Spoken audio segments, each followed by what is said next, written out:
इस मंदिर की नक्काशी देखकर बड़े बड़े इंजीनियर्स के पसीने छूट जाते हैं।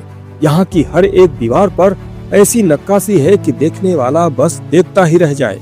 शायद इसीलिए माना जाता है कि इस मंदिर के निर्माण में मशीनों का उपयोग किया गया, यानी यह मंदिर मशीनों द्वारा बनाया गया है। लेकिन यह मंदिर कोई 100-200 साल पुराना नहीं है, बल्कि यह बेहद प्राचीन है। इसलिए सवाल उठता है कि जिन मशीनों द्वारा इस मंदिर को बनाया गया वह कैसी थी, आखिर किस तकनीक से इस मंदिर का निर्माण किया गया, यह रहस्य अभी तक बना हुआ है। मंदिर की संरचना काफी हैरान कर देने वाली है। जी हाँ, इस मंदिर के निर्माण में चूने, गारे या सीमेंट का इस्तेमाल नहीं किया गया है, बल्कि इसे आधुनिक इंटरलॉकिंग जैसी तकनीक से बनाया गया है। तो आखिर कौन सा है यह मंदिर और क्या है इसका रहस्य, जानने के लिए बने रहिए हमारे साथ वीडियो के अंत तक। नमस्कार, स्वागत है आपका आपके अपने YouTube चैनल हिंदुत्व का शंखनाद पर, और मैं हूं आपका दोस्त विष्णु शरण। आजकल कश्मीर घाटी से लेकर संभल तक मुस्लिम मोहल्लों में जीर्ण शीर्ण मंदिरों की मिलती घटनाएं चर्चा का विषय बनी हुई है। अकेले कानपुर नगर के अंदर ही ऐसे 125 खंडित देवस्थान मिले हैं। देव विग्रह अस्त व्यस्त अथवा टूटे पड़े हैं। कहीं कहीं देवताओं की मूर्तियां गायब हैं। हर एक देवालय अतिक्रमण और कूड़े के अंबार के बीच है।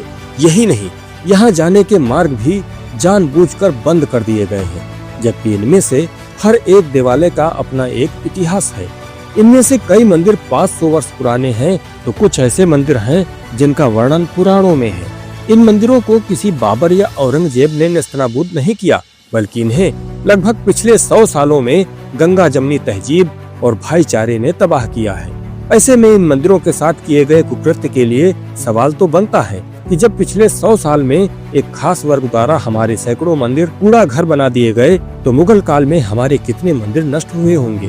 क्या आपने कभी सोचा है कि जिस तरह दक्षिण भारत में भव्य मंदिर दिखाई देते हैं, वैसे मंदिर उत्तर भारत में क्यों नहीं दिखाई देते? विचार अवश्य कीजिएगा, क्योंकि दक्षिण भारत में मुगलों का आधिपत्य पूर्ण रूप से कभी नहीं हो पाया। इस कारण वहां आज भी ऐसे भव्य मंदिर मौजूद हैं, जिन्हें देखकर हर कोई दंग रह जाता है, ये सोचकर कि इनका निर्माण कैसे हुआ होगा। ऐसे ही मंदिरों में से एक है होयसलेश्वर मंदिर, जो कि कर्नाटक में हासन जिले के हलेबीड नामक स्थान पर है। हलेबीड का प्राचीन नाम द्वार समुद्र था, जो राजा विष्णुवर्धन के समय में होयसाल साम्राज्य की राजधानी हुआ करता था।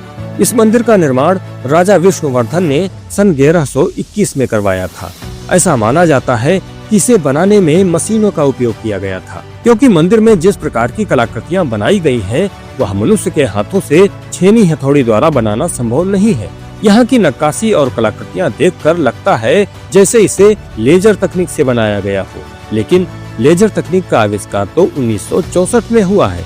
फिर इसे किस तकनीक से बनाया गया, यह रहस्य आज भी अनसुलझा है। भगवान शिव को समर्पित यह मंदिर सोपान शैली में बना है, जिसमें ग्रेनाइट पत्थरों का उपयोग किया गया है। खास बात यह है कि इसकी संरचना में किसी भी प्रकार के सीमेंट या चूने का इस्तेमाल नहीं हुआ है।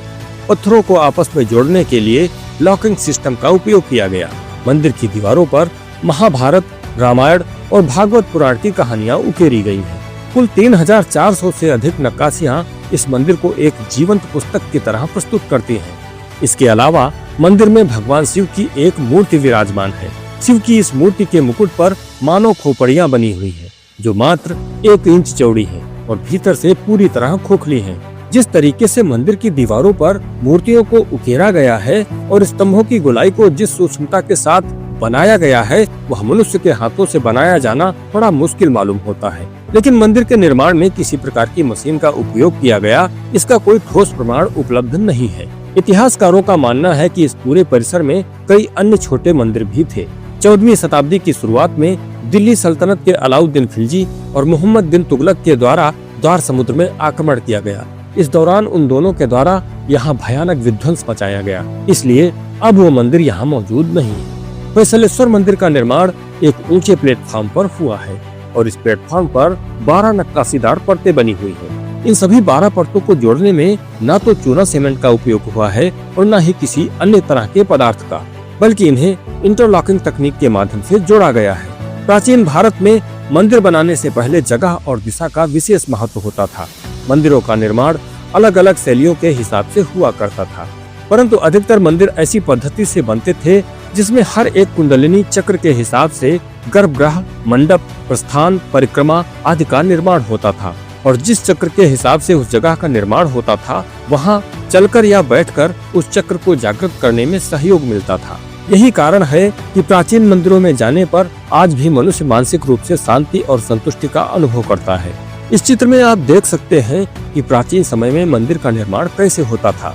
शायद इसीलिए आज भी मंदिर के भीतर प्रवेश करते ही आप एक आध्यात्मिक ऊर्जा महसूस करेंगे।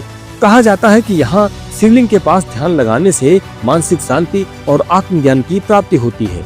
मंदिर के गर्भगृह में हर समय एक दिव्य प्रकाश बना रहता है। कुछ लोग मानते हैं कि यह कोई जादू है, जबकि वैज्ञानिक इसे अद्भुत वास्तुशिल्प का परिणाम मानते हैं। इतिहास के पन्नों में छिपा यह मंदिर कई बार हमलों का शिकार हुआ, लेकिन इसकी मजबूत संरचना और वास्तुकला ने इसे कभी टूटने नहीं दिया। हालांकि आज यह मंदिर समय और मौसम की मार झेल रहा है। भारतीय पुरातत्व सर्वेक्षण और स्थानीय प्रशासन इस अद्भुत मंदिर को संरक्षित करने में जुटे हुए हैं, लेकिन क्या हम इस धरोहर को आने वाली पीढ़ियों के लिए बचा पाएंगे? यह मंदिर न केवल एक धार्मिक स्थल है, बल्कि भारतीय इतिहास और संस्कृति का एक अनमोल रत्न है। तो साथियों, आज की जानकारी आपको कैसी लगी हमें कमेंट करके जरूर बताएं। वीडियो को लाइक करें और अपने दोस्तों को भी शेयर करें। मिलते हैं आपसे अगले वीडियो में, तब तक के लिए वंदे मातरम, जय श्री राम।